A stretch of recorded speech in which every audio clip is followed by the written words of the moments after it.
بسم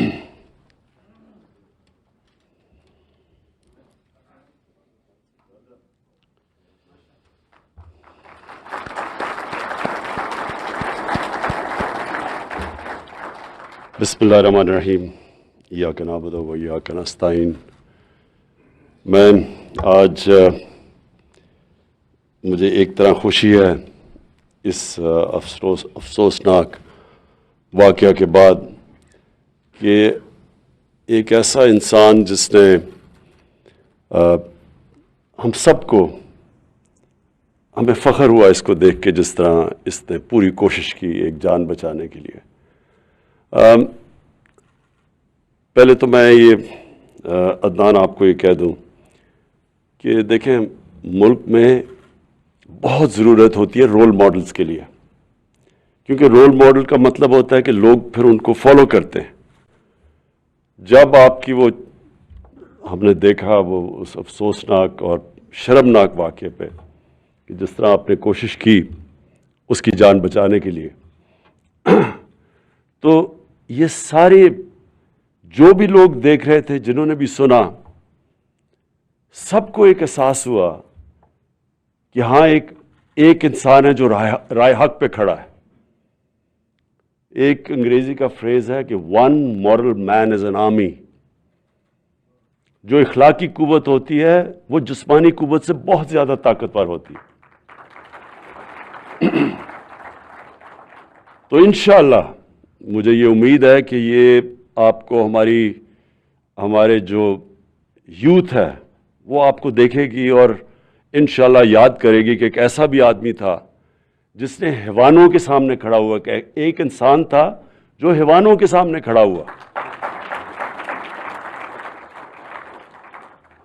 میں یہ آج واضح کر دوں کہ میں نے یہ فیصلہ کیا ہے کہ اب سے جنہوں نے بھی دین کو استعمال کیا، اور خاص طور پہ رحمت للعالمین صلی اللہ علیہ وسلم ان کے نام پہ ظلم کیا، میں آج آپ کو یہاں اناؤنس کر رہا ہوں کہ ہم نے ان کو نہیں چھوڑنا۔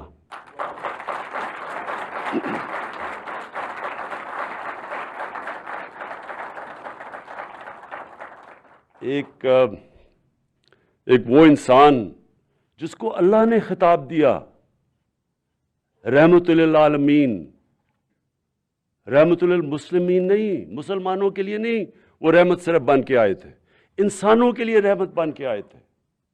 انہوں نے انسانوں کو اکٹھا کیا تھا۔ پہلے انہوں نے وہ قبیلوں کو اکٹھا کیا جو آپس میں لڑتے تھے، ان کو پہلے اکٹھا کیا۔ پھر یہ لوگوں کو علم بھی نہیں ہے کہ لوگ سمجھتے ہیں جو تلواروں سے ان کا پیغام گیا دنیا میں۔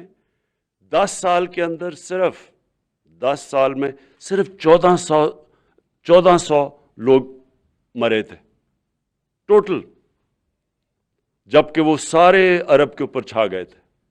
فکری انقلاب تھا، وہ محبتوں کی میسج لے کے آئے تھے، لوگوں کو اکٹھا کیا انہوں نے۔ ان کا جو پیغام تھا وہ 2 چیزوں پہ تھا، انسانیت اور انصاف پہ۔ یہ 2 چیزوں پہ، بلکہ یہ 2 صفتیں ہیں جو انسان کو جانوروں سے فرق کرتی ہیں۔ جانوروں میں جنگل کا قانون ہے، مائٹ از رائٹ، جو آپ نے وہ تماشا دیکھا تھا وہاں۔ انسانوں کے معاشرے میں انصاف ہوتا ہے، اور جانوروں کے معاشرے میں سروائیول آف دا فٹسٹ۔ کہ آپ دیکھتے ہیں یہ جب جانوروں کے پروگرامز یہ نیشنل جیوگرافک پہ دیکھتے ہیں تو کمزور کے لیے کوئی جگہ نہیں ہوتی جانوروں کے معاشرے میں۔ انسانوں کے معاشرے میں انسانیت ہوتی ہے کہ وہ انسان کی کمزور کی قدر کرتا ہے، اور جتنا معاشرہ میں انسانیت ہوتی ہے اتنی وہ معاشرہ اپنے کمزور طبقے کو اٹھاتا ہے۔ اور جو کہ نبی صلی اللہ علیہ وسلم نے مدینہ کی ریاست میں پہلی فلاحی ریاست بنائی تھی دنیا کی تاریخ میں، سارے کمزور طبقے کی ذمہ داری لی تھی، رحم تھا، اور دوسرا انصاف قائم کیا تھا۔ اور جو ہم یہاں تماشا دیکھ رہے ہیں کہ یہاں اپنے آپ کو لوگ دین کے نام پہ جل رہے ہیں، لوگوں کو مار رہے ہیں، اور خاص طور پہ جو نبی صلی اللہ علیہ وسلم کا نام استعمال کیا جاتا ہے کہ ان کی شان میں گستاخی کسی نے کر دی، کسی کو الزام لگا دیا، وہ بیچارے کو پکڑ کے جیل میں چلا گیا، نہ کوئی وکیل اس کے لیے کھڑا ہوتا ہے، نہ کوئی جج اس کے اوپر فیصلہ کرتا ہے، وہ جیل میں بیچارہ رہ جاتا ہے۔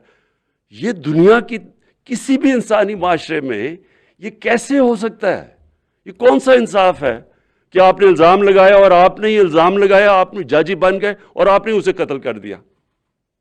یہ تو کسی معاشرے میں نہیں ہوتا۔ تو یہ تو تماشا بن گیا ہمارے معاشرے میں، سب ڈرتے ہیں۔ ایک دفعہ کسی نے کہہ دیا جی اس نے ان کی شان میں گستاخی کی ہے، سب ڈر جاتے ہیں، کوئی بات ہی نہیں کرتا۔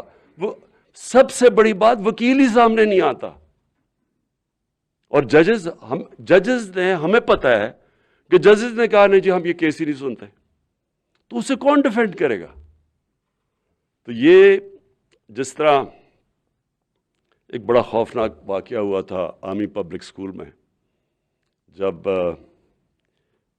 ہمارے تقریباً 150 بچوں کو شہید کیا گیا تھا، تو اس کے بعد سارے ملک میں ایک غصہ آیا دہشت گردی کے خلاف، اور آپ دیکھ لیں کہ تب سے وہ جو یہ 2014 دسمبر میں غالباً تھا، اس کے بعد دہشت گردی کی جنگ پاکستان جیتا۔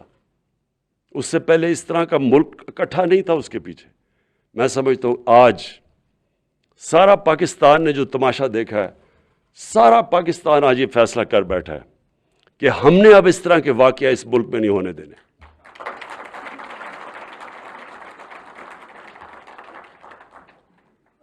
مجھے سیالکوٹ کی جو بزنس کمیونٹی ہے، انہوں نے آج مجھے پیغام بھجوایا کہ وہ $1,00,000 انہوں نے اکٹھا کیا ہے پرینکا صاحب کے لیے، ان کی فیملی کو بھجوائیں گے، اور اس کی تنخواہ ہمیشہ کے لیے وہ دیں گے، ہر جو مہینے کی اس کی تنخواہ تھی۔ میں نے یہ جو رحمت للعالمین اتھارٹی یہ کیوں بنائی تھی؟ کیونکہ میں آہستہ آہستہ مجھے یہ خوف آنا شروع ہوا کہ ہم اب ساری تقریباً قوم عاشق رسول ہے، ہم سب اپنے آپ کو کہتے ہیں ہم عاشق رسول ہیں، لیکن عاشق رسول ہیں تو اس کو ثابت آپ ایسے کر سکتے ہیں کہ ان کی سیرت پہ چلیں، ان کے راستے پہ چلیں، ان کا راستہ کدھر ہے، قوم کس طرف جا رہی ہے۔ یہ جو حرکتیں ہیں، یہ جو بھی آپ نے اگر ان کی زندگی، ان کی پوری تاریخ پڑھ لیں، ان کی زندگی پڑھ لیں، ان کی سیرت سمجھ لیں، کوئی بھی ایسی حرکتیں نہ کرے اس معاشرے میں۔ اور اس لیے ہم نے رحمت للعالمین اتھارٹی بنائی کہ اپنے علماء کو سب کو اکٹھا کریں، ایک ساروں کو اسکالرز کو اکٹھا کریں، اور ایک ملک کے اندر اپنے بچوں کو کالجز میں ڈیبیٹس کروائیں، ان کی زندگی کی تو بتائیں کہ ان کی زندگی تھی کیا، بچوں کو بتائیں کہ ان کی زندگی کیا تھی۔ جس نے ایمان کسی میں آنا یا نہیں آنا، یہ تو خیر اللہ کا تحفہ ہے انسان پہ، لیکن کم از کم ہم معاشرہ بتا تو سکیں اپنے لوگوں کو کہ وہ ان کی زندگی تھی کیا۔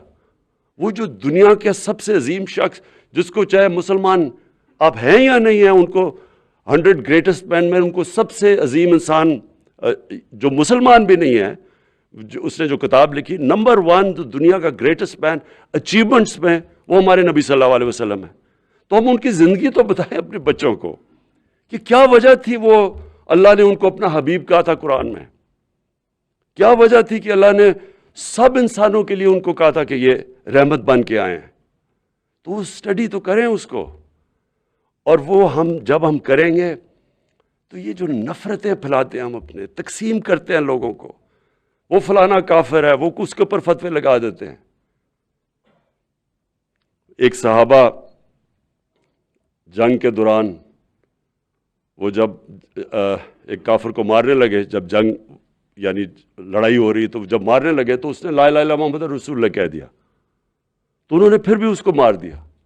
3 دن نبی صلی اللہ علیہ وسلم نے اس سے بات نہیں کی، کہا کہ اس کے تم نے دل چیر کے دیکھا تھا کہ وہ سچ بول رہا ہے یا نہیں؟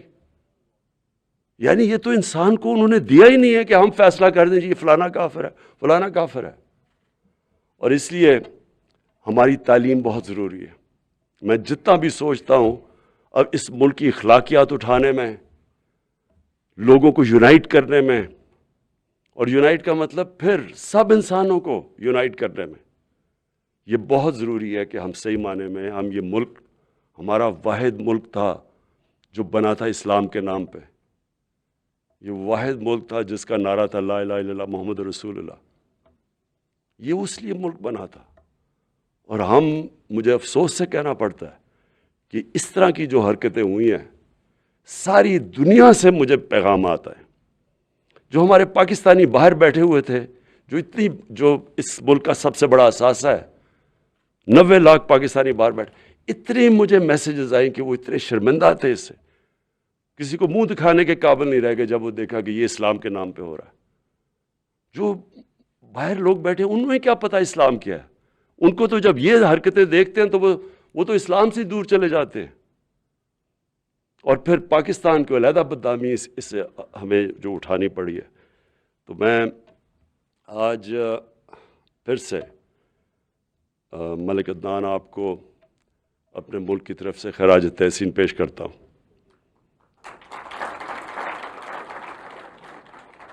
ہمیں اتنے مشکل جو ہمیں تکلیف تھی، جو دیکھ کے جو اس ہجوم نے کیا ہے، جو آپ کو ایک آدمی کو دیکھ کے تو لوگوں کو بڑا انسانیت کے اندر ہمارا اعتماد بڑا دیکھ کے کہ ہاں ایسے بھی لوگ بیٹھے ہیں کہ اپنی جان کو خطرے میں ڈال کے کسی کو بچانے کی کوشش کی.